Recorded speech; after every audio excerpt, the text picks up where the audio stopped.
Información de accidente aéreo. Esta es una historia real. La reconstrucción de los hechos está basada en el expediente original del Centro de Control de Tráfico Aéreo. Julio de 2002, sobrevolando Alemania, en plena noche. ¿Dónde está? Un avión ruso lleva a unos niños de vacaciones a España, pero los pilotos no pueden creerse lo que ven que se les viene encima. Aquí, a la izquierda. Ascienda más. Dice que ascienda. ¡Asciende! ¡Asciende!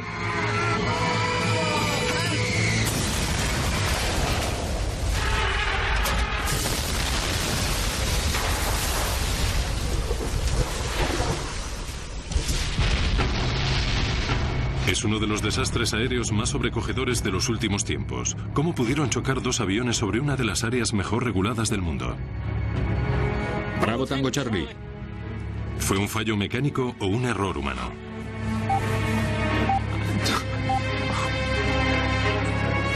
No. Catástrofes aéreas. Desorientados.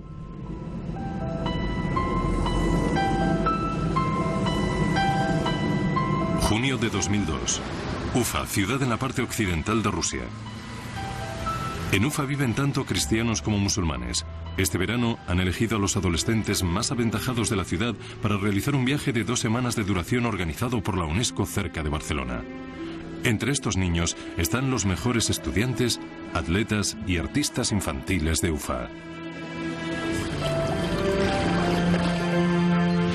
Kirill Dektariev es un prodigio a sus 14 años. Lleva pintando desde que tenía 4 y ya ha realizado 2 exposiciones. Tiene su nueva obra a medias. Kirill pintaba muy bien. Tenía un don especial para los colores y había recibido buenas críticas. El viaje le hacía mucha ilusión. Por eso le dejamos que se fuera a España. Había terminado el 9º curso de la escuela. Necesitaba descansar y era una oportunidad para que pasara unas buenas vacaciones.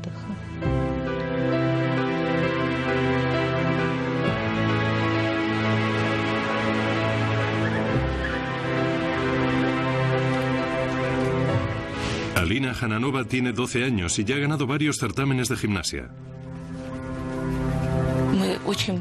Nos alegrábamos mucho por ella, porque iba a ir junto a otros niños muy inteligentes y con mucho talento. Todos los niños tenían una personalidad extraordinaria. Alina era muy buena estudiante y sacaba siempre unas notas excelentes.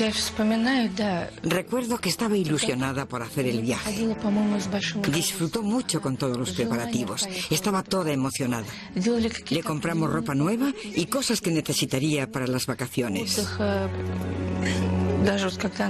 Recuerdo cuando nació que mi marido se echó a llorar de felicidad porque había tenido una hija. Los 45 niños de Ufa, acompañados por unos cuantos profesores, parten en tren hacia Moscú. Allí cogerán un avión con destino a Barcelona.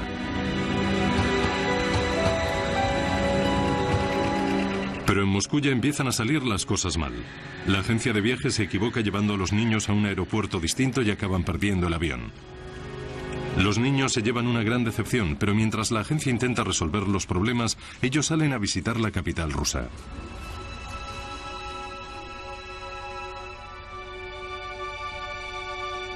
Tardan 2 días en disponer de otro avión, pero finalmente consiguen continuar camino hacia Barcelona.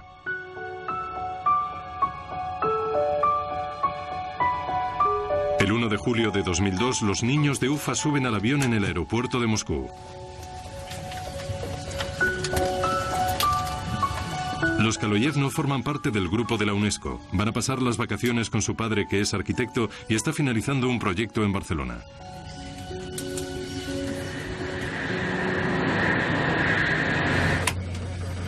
Hay 5 rusos al mando del avión. El capitán, Alexander Gross, tiene 30 años de experiencia como piloto.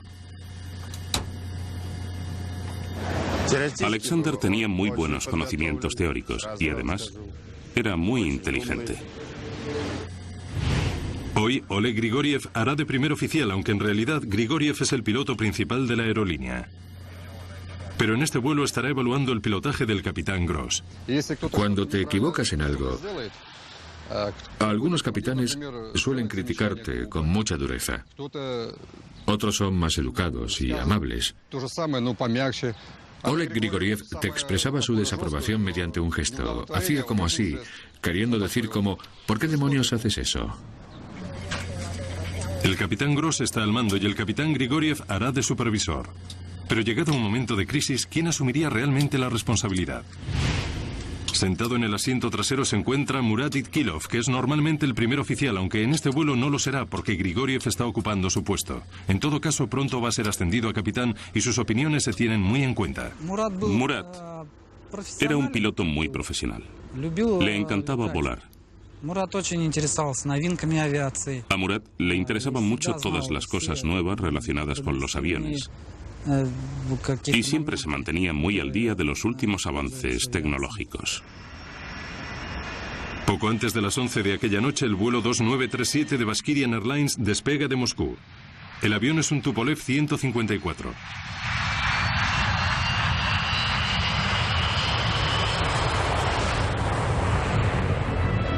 Como la mayoría de los aviones modernos, dispone de un equipo para evitar colisiones llamado TCAS, Sistema de Prevención de Colisiones de Tráfico. Descienda, descienda, descienda. El TCAS funciona gracias al transpondedor que incorporan todos los aviones comerciales y que envía un flujo constante de señales de radio para marcar su posición en todo momento. El TCAS recibe las señales y calcula si hay peligro de colisión con algún avión que vaya en su misma ruta. Descienda, descienda. Si les falla el control de tráfico aéreo, el TCAS será el último recurso al que puedan acudir. Fuera de conflicto. A cientos de kilómetros de allí, en Bérgamo, Italia, un Boeing 757 se dispone a despegar, fletado por DHL, la compañía internacional de transportes, con rumbo a su base europea en Bruselas, Bélgica. El Tupolev ruso se cruzará en su ruta sobre el sur de Alemania. El Boeing solo tiene 2 personas a bordo, el capitán Paul Phillips, británico, y el primer oficial Bran Campioni, canadiense, que se encargará de pilotar la siguiente etapa del viaje. El avión de DHL despega a las 11:06 en el que será su último viaje.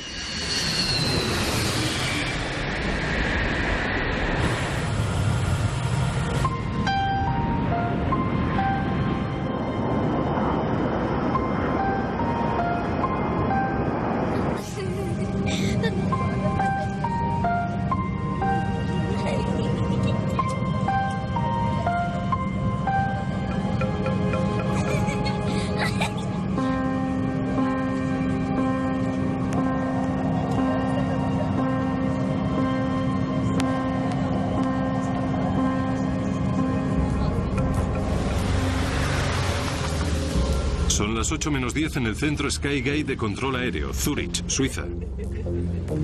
Acaba de terminar el turno de día y está siendo reemplazado por el de noche.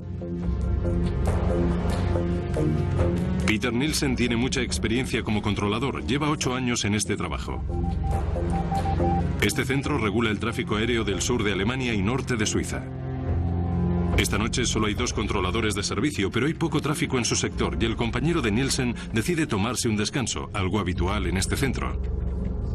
Peter Nielsen es ahora el único responsable de todo el tráfico aéreo en las 2 pantallas de radar que se encuentran a 1 metro de distancia. A las 11:10 llegan 2 técnicos de mantenimiento y le informan a Peter que la dirección de Skygate les ha autorizado a realizar unas reparaciones en el radar principal. Mientras estén trabajando, las pantallas funcionarán con mayor lentitud y no darán la habitual advertencia visual que realizan 2 minutos antes de que 2 aviones se vayan acercando demasiado. TAI Inter 933. Ruta Trasadinger-Algoy. Bavarian 350. Descienda a nivel de vuelo a 270.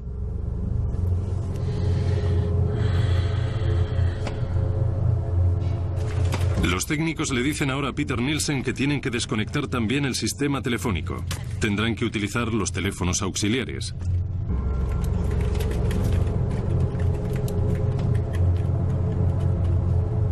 Nadie se da cuenta de que se está gestando una tragedia.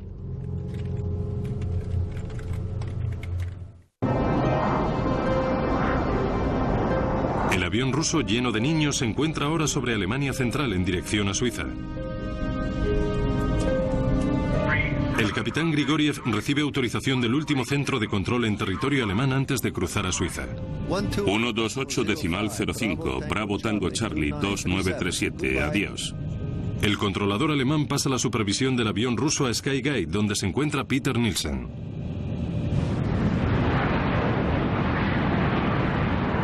Mientras tanto, el avión de DHL está cruzando los Alpes en dirección norte y entrando en el espacio aéreo suizo. Zúrich. Radar. Buenas noches. Dilmun 611. Estoy ascendiendo al nivel de vuelo 260 directo a Besi. El capitán Paul Phillips del DHL solicita autorización para ascender a mayor altitud. A más altura, el aire menos denso provoca menor resistencia y ahorra combustible. Roger. Nivel de vuelo 320, directo Tango Golf Oscar. Solicitamos ascender a 360 si está disponible. Gracias. Dilmun 611. Ascienda a nivel de vuelo 360. El avión de DHL alcanza el nivel de vuelo 360 a 11.000 metros, la misma altitud que el avión ruso. Además, sus rutas coinciden en un punto. No obstante, se encuentran a muchos kilómetros de distancia y de momento no hay peligro. La ayudante de Peter Nielsen le entrega un nuevo vuelo. El del Airbus Aeroloid 1135, que se dirige al aeropuerto de Friedrichshafen cercano. Esto va a aumentar la carga de trabajo de Peter de forma dramática en los próximos 5 minutos. Tendrá que cambiar continuamente de una pantalla a otra. Peter intenta llamar a la torre de control del aeropuerto de Friedrichshafen para pedirles que se hagan cargo del vuelo de Aeroloid, pero no hay línea.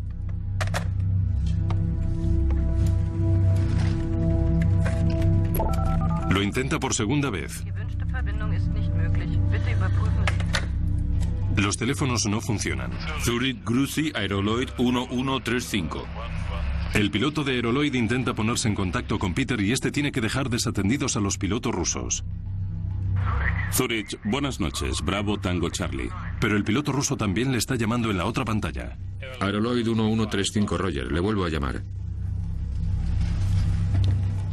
Llama a la estación. Vuelva a repetir, por favor. Zurich, buenas noches.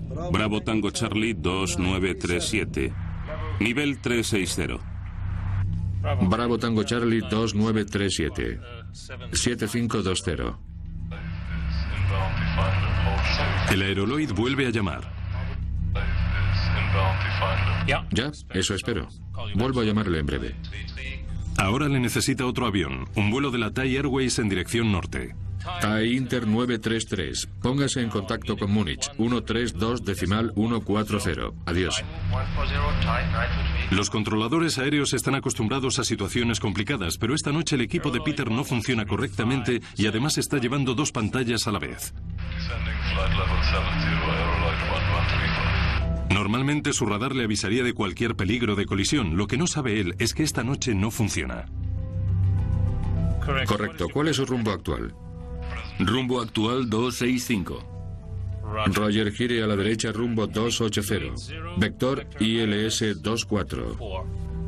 Derecha rumbo 280, contando con ILS 24, Aeroloid 1135. Peter quiere desligarse de este vuelo de Aeroloid e intenta llamar por teléfono al número de la torre de control de Friedrichshafen. Die gewünschte Verbindung ist nicht möglich. Bitte überprüfen Sie die Rufnummer. Die gewünschte Verbindung.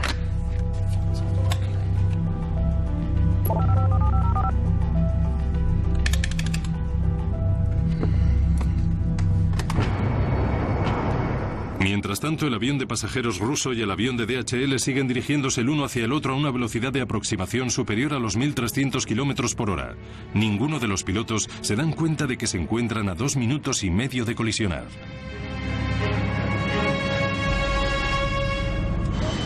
El avión de DHL se acerca ahora a la frontera de Suiza y Alemania. El Tupolev ruso se dirige exactamente al mismo lugar y a la misma altitud. Finalmente, alguien en otro centro de control aéreo de Alemania se da cuenta del peligro. Conflicto, conflicto, conflicto. Coge el teléfono para avisar a Nielsen, pero no consiguen contactarle.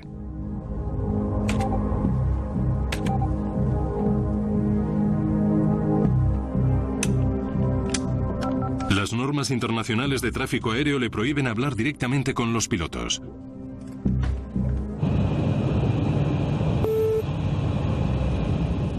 Mirad eso. Ahora por primera vez, los pilotos rusos ven el avión de DHL en la pantalla de su ordenador TCAS anticolisión. Pero Peter Nielsen sigue centrado en el aterrizaje del vuelo de Aeroloid. Aeroloid 1135. Aeroloid 1135, adelante, señor.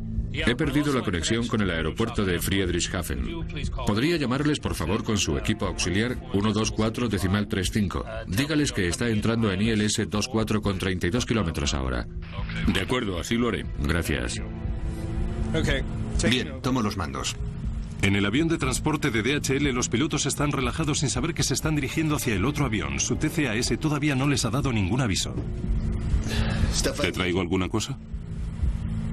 El primer oficial se levanta para ir al aseo. Mientras, en el avión ruso los pilotos están preocupados. El otro avión se está acercando cada vez más, pero no están seguros de encontrarse exactamente a la misma altitud. Va por debajo de nosotros. ¿Por qué por debajo? 500... No, 100 metros. Tráfico, tráfico. ¿Por qué? Tráfico. El TCAS, equipo de advertencia de colisión, está avisando a los pilotos rusos que el otro avión se está acercando demasiado.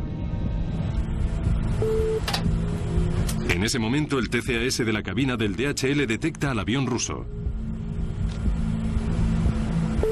Descienda, descienda.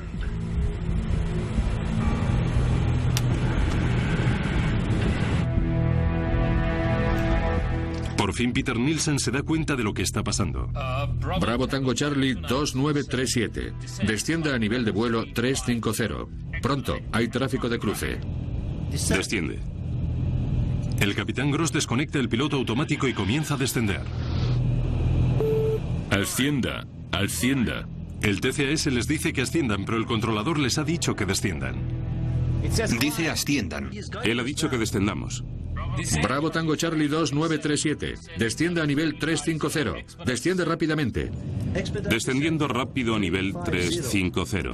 Bravo Tango Charlie 2937. Peter Nielsen cree haber evitado ya la colisión al decirle al avión ruso que descienda. Lo que no sabe es que los pilotos del DHL han recibido la misma instrucción de su TCAS.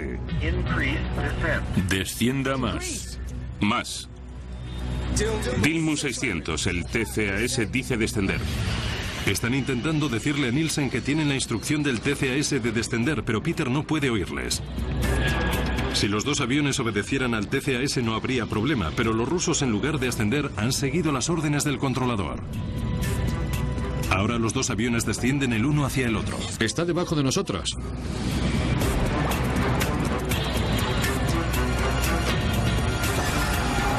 Aquí, a la izquierda. Ascienda más, ascienda más. Dice asciendan, asciende. Desciende. ¡Asciende!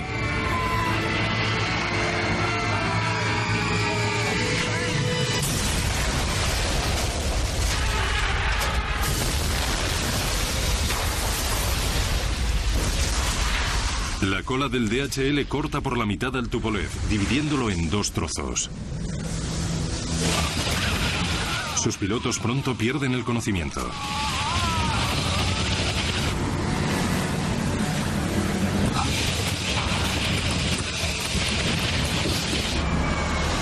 La lucha en el interior del DHL durará 2 minutos más.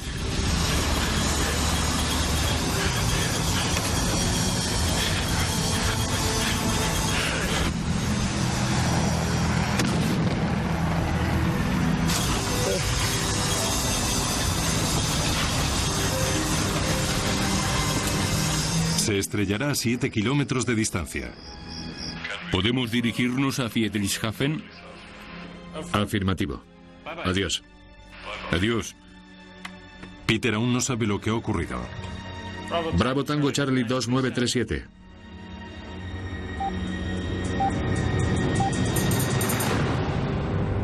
Bravo Tango Charlie 2937.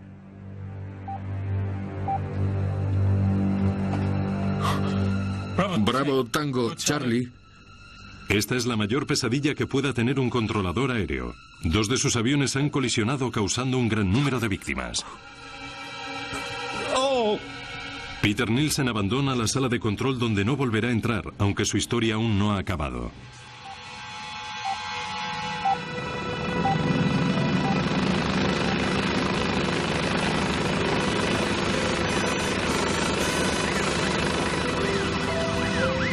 Los restos de los 2 aviones han caído a las afueras de una pequeña ciudad, Iberlingen, en la frontera entre Suiza y Alemania. Los fragmentos han quedado desperdigados en un área de 350 kilómetros cuadrados. El peor accidente aéreo de Alemania en toda la historia posterior a la guerra. Algunos restos han caído al lado de una escuela de niños discapacitados dirigida por Bruno y Stella Beckmüller. El cielo estaba naranja y rojo. Vimos un montón de trozos cayendo en llamas y continuas explosiones. Nos dimos cuenta de que no podía ser una tormenta normal. Era algo que no habíamos visto nunca, ni oído antes. Fue algo increíble porque aquí hay muchas casas.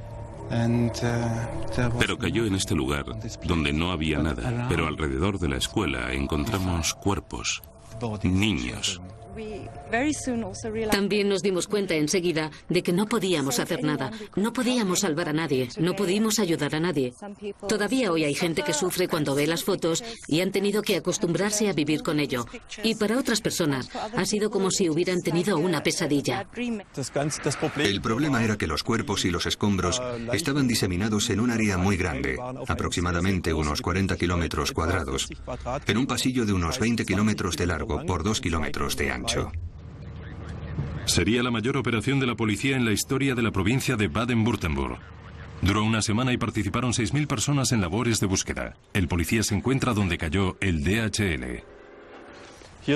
Aquí han desaparecido los árboles. Los que habían quedaron completamente carbonizados. Suponemos que las turbinas del Boeing se separaron antes a unos 700 u 800 metros de altura antes de estrellarse el avión. Una cayó a 300 metros de aquí y la otra turbina a 500 metros de distancia por aquel lado. En este jardín cayeron los cuerpos de muchos de los niños de Ufa. En esta parte murieron 28 niños. En este campo había un niño. Y más por aquí. En este campo estaban aquí.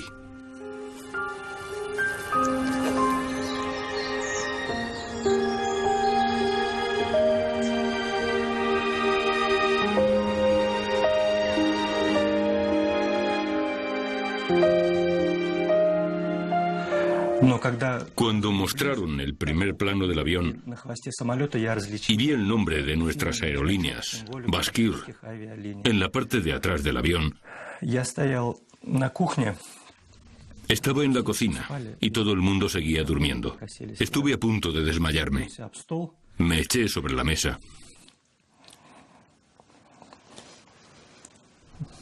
No sabía qué hacer. La familia Hananov perdió a su única hija. Irina Dektiarieva perdió a la única que tenía. Esperábamos que ocurriera algún tipo de milagro, que hubiera perdido el avión. En una palabra, no queríamos creernos la noticia. Era como un trueno en un cielo despejado. Que Dios le libre a cualquiera de recibir una noticia así. Vitaly Kaloyev, el arquitecto ruso, estaba esperando a su familia en Barcelona. Es uno de los primeros en llegar a Iberlingen. Aunque se ha desaconsejado que los familiares participen en las labores de búsqueda, Vitaly no puede evitarlo.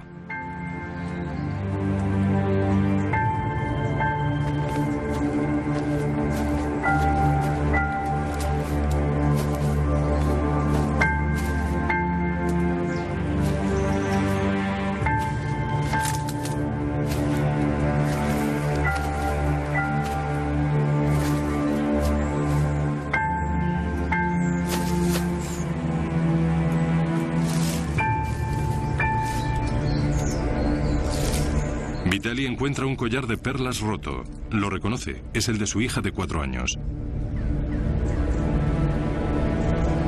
Mi ángel.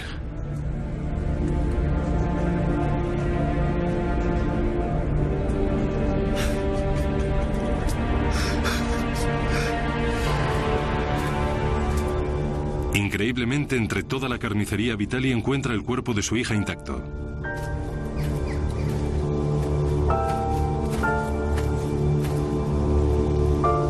No ha sufrido nada. Más tarde encontrarían los cuerpos mutilados de su esposa y su hijo.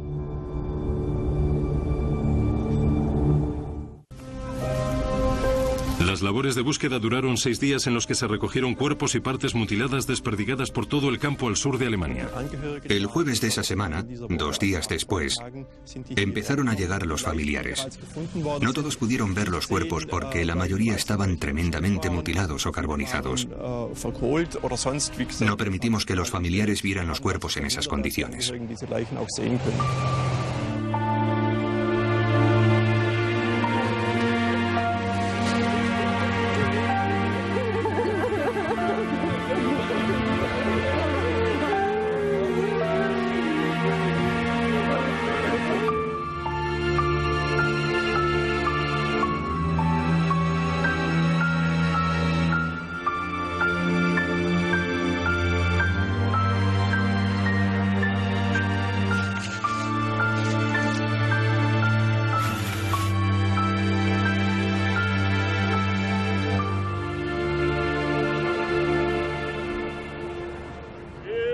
En Ufa, Rusia Occidental, ambas comunidades cristiana y musulmana se hallan devastadas por la pérdida de los niños. En el cementerio donde están enterrados 53 de las víctimas del Tupolev hay 2 filas dobles de tumbas con los cristianos ortodoxos a un lado y los musulmanes al otro. Un sobrecogedor recuerdo de la forma en que iban sentados en el avión. El monumento evoca un montón de aviones de papel congelados en pleno vuelo.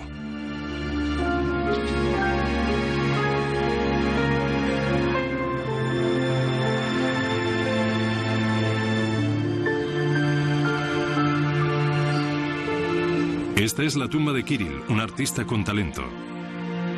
Y esta la de Alina, una gimnasta de 12 años.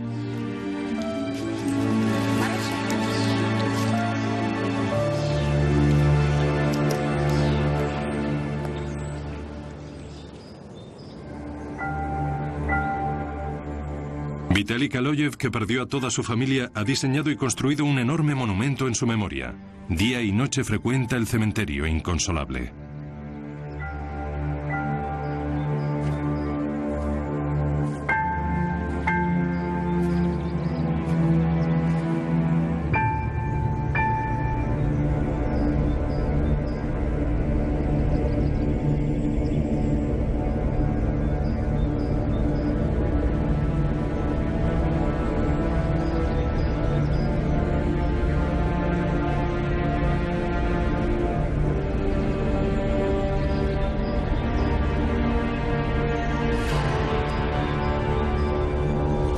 En Skyguide, Zúrich, tras el accidente, el trabajo no se ha paralizado.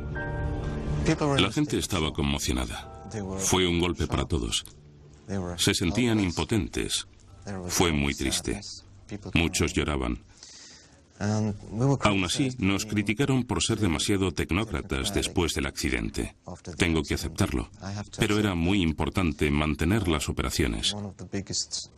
Porque después de la tragedia, hubo mucho movimiento de entrada y salida de aviones y fue una situación muy difícil para todos. Durante las 3 semanas siguientes, la capacidad del Centro de Control Aéreo de Zúrich se verá reducida por falta de controladores disponibles. Peter Nielsen no volverá a trabajar nunca en una torre de control aéreo. Cuando pasas por algo así, ya no puedes volver. Lo llevas demasiado dentro y es demasiado importante. Desde el punto de vista emocional fue devastador. Para mí fue algo terrible, porque le había pasado a uno de mis compañeros, a alguien dentro de nuestra profesión, y también por todas las familias que perdieron a sus hijos. Pronto se buscaría un chivo expiatorio. Si colisionan dos aviones en un cielo despejado, alguien debe tener la culpa. En un principio se sospecha de los rusos.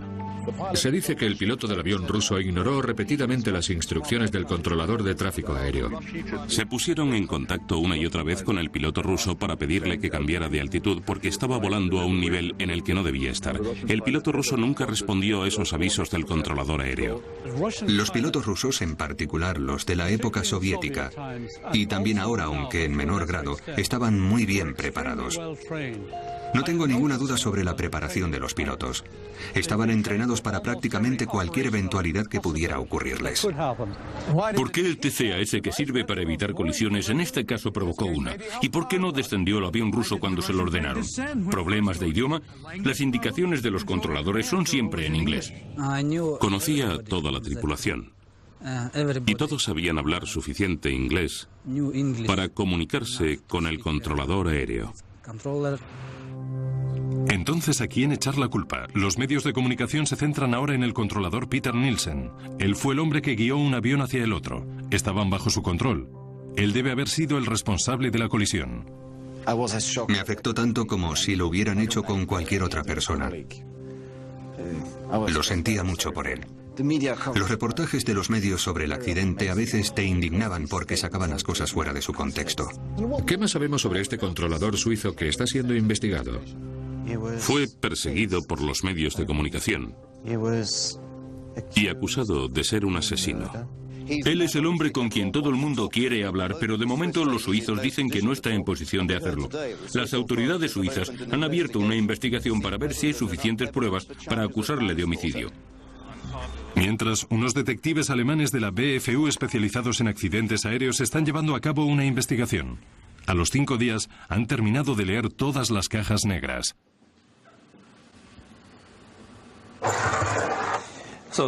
Este es el grabador de voz que lleva el Tupolev 154. Tiene 2 bobinas. El tiempo de grabación es de 30 minutos. Tenemos que sacar la cinta y reproducirla en un reproductor especial para ello.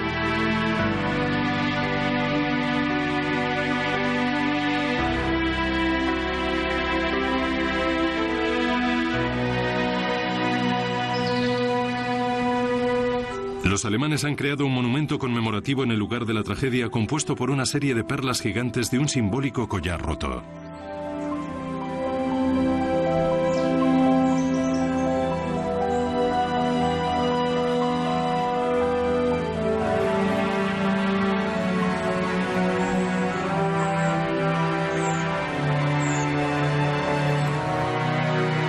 El dirigente de Skygate se encuentra entre ellos. ¿Puede decirnos qué errores cometieron ustedes? No creo que este sea el momento para hablar de ello. Estoy seguro de que lo entenderán. ¿Ha pedido perdón? De acuerdo, gracias.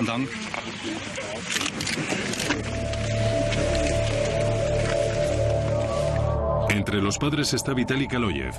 Le pregunta al presidente de Skygate cuál fue el controlador responsable del accidente, pero no recibe respuesta. Sí. De hecho, le pregunté si era posible encontrarse con el controlador, con Peter, pero la respuesta fue que no era posible. Casi no le da importancia a esta petición, pero Vitaly Kaloyev no ha quedado satisfecho. Descienda, cruce, descienda. Mientras, durante el transcurso de la investigación, han descubierto cierta controversia en torno a los dispositivos TCAS. Descienda a nivel de vuelo 350. Rápido, hay tráfico de cruce. Nadie había dicho qué hacer en el caso de que existiera un conflicto entre las indicaciones del TCAS y las del controlador. Dice ascienda. No hay ninguna regla fija que sirva de guía a los pilotos. Él ha dicho que descendamos. Descienda más. Aunque en Occidente se ha instruido a todos los pilotos que obedezcan a los TCAS. Dilmun 600, el TCAS dice descender. En el resto del mundo queda discreción del piloto. No estamos acostumbrados a no fiarnos de los controladores. En aviación civil se han producido un montón de situaciones en las que los pilotos no han seguido las instrucciones del controlador y ello ha provocado choques de aviones y otros accidentes. La mentalidad de los rusos está muy en línea con las formas de la antigua Unión Soviética. Son mucho más propensos a seguir instrucciones que a confiar en lo que ellos creen más apropiado. Siempre piensan que la otra persona sabe más. El peligro de accidente estaba ahí y 1 año y medio antes de la tragedia de Iberlingen estuvo a punto de ocurrir lo mismo.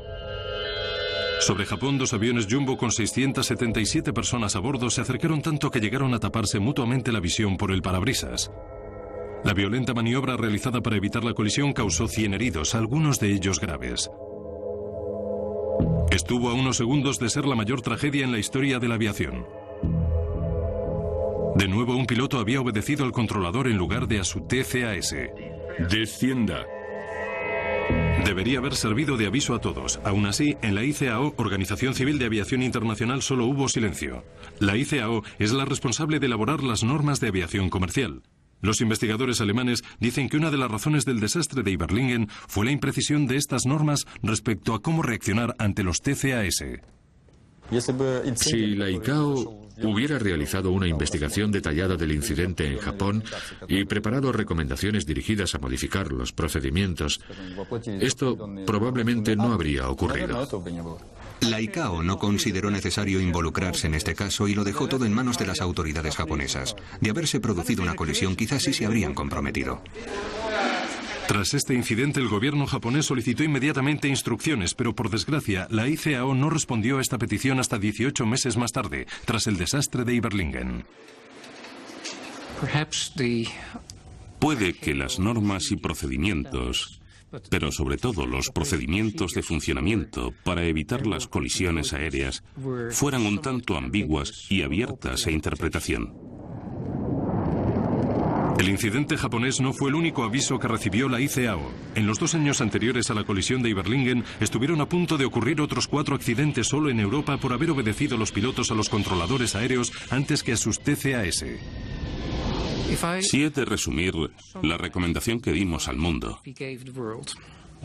cuando un piloto reciba una advertencia de su TCAS, deberá obedecerlo inmediatamente en todo caso.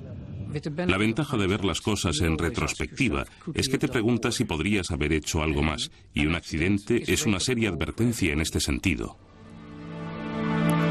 Todas estas lamentaciones sirven de poco para consolar ahora a los afligidos padres de Ufa.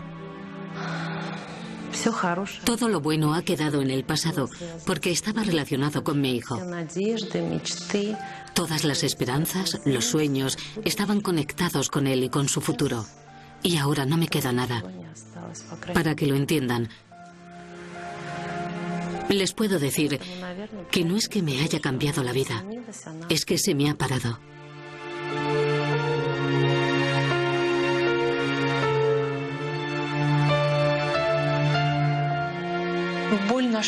El dolor no se nos pasa, ¿sabe? Incluso cada año que pasa es más intenso. Se está haciendo más difícil seguir viviendo. En un principio, teníamos la esperanza de que ella volvería o que pasaría el tiempo y todo acabaría encajando en su sitio. Pero ya hemos perdido la esperanza. Y lo peor es que los niños habían subido al vuelo felices. Eran niños sanos y felices que se iban de vacaciones. Y por culpa de unos adultos que cometieron un error fatal, nos quedamos sin ellos.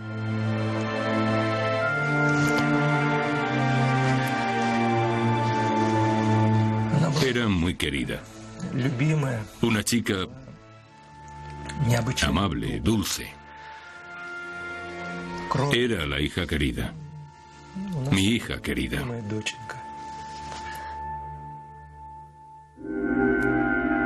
Vitaly Kaloyev, el arquitecto ruso, ha perdido a toda su familia. Todo. Él mismo ha acabado desmoronándose.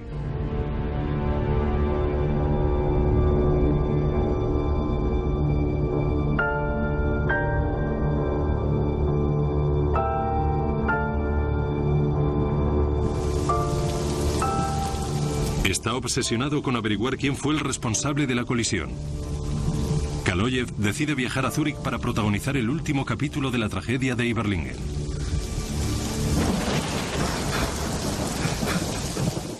El 24 de febrero de 2004, un extraño llama a la casa del controlador Peter Nielsen.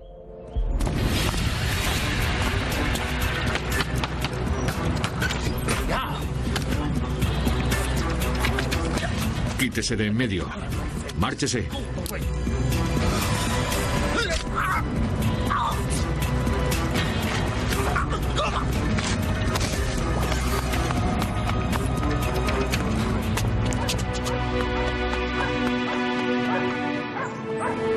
Aquello fue algo muy triste. Yo conocía a su familia y sé lo mucho que quería a sus hijos y a su esposa. El presunto autor tiene, según parece, 48 años y es de Europa del Este. Probablemente sea el padre de una de las familias que murieron en el accidente. Y parece ser que perdió allí a su mujer y a sus 2 hijos. Encuentran a Vitaly Kaloyev en un hotel cercano.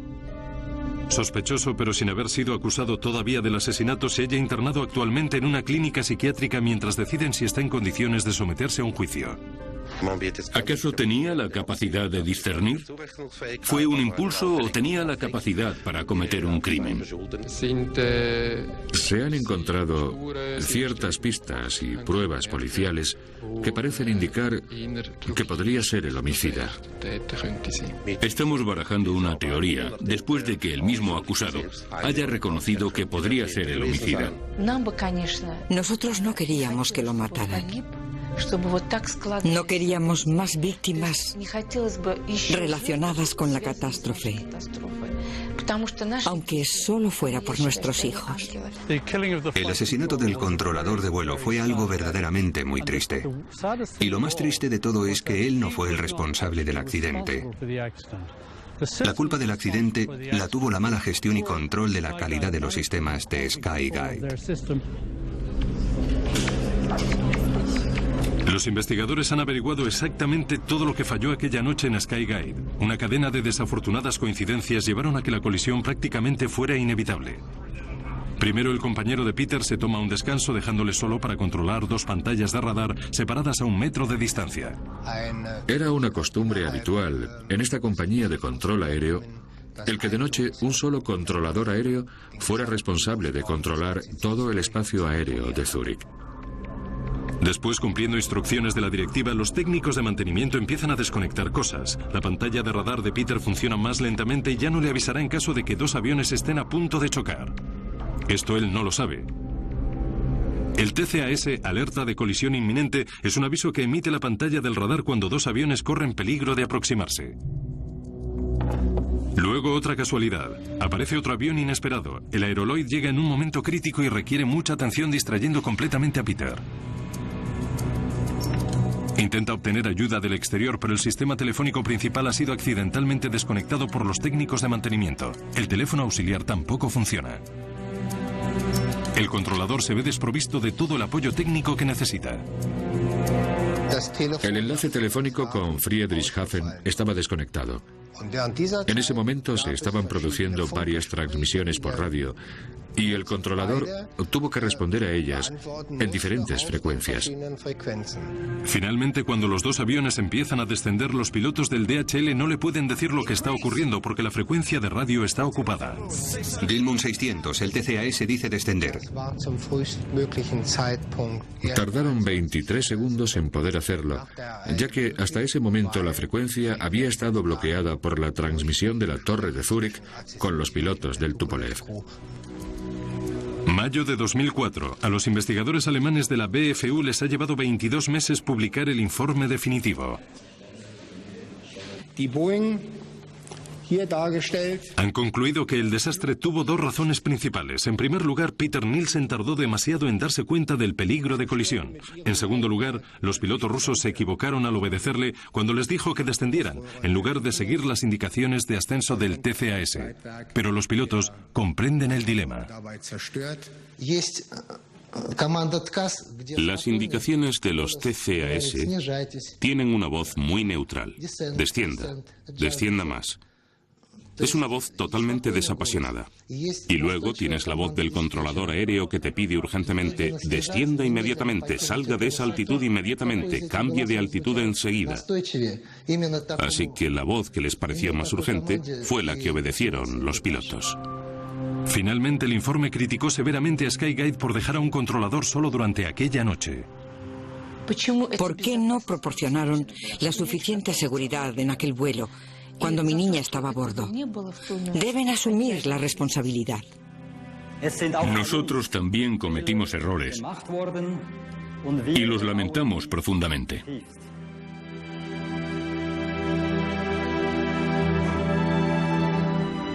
Reconocemos nuestra responsabilidad, como se indica en el informe de la BFU, y pedimos a las familias de las víctimas que nos perdonen.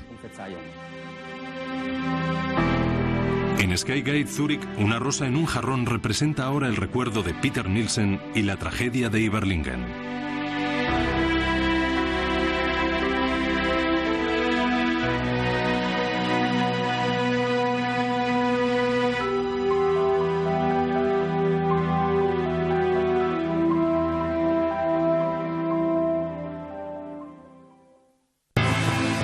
Si crees que los oasis solo existen en el desierto, este capítulo sobre la Antártida te va a demostrar lo contrario.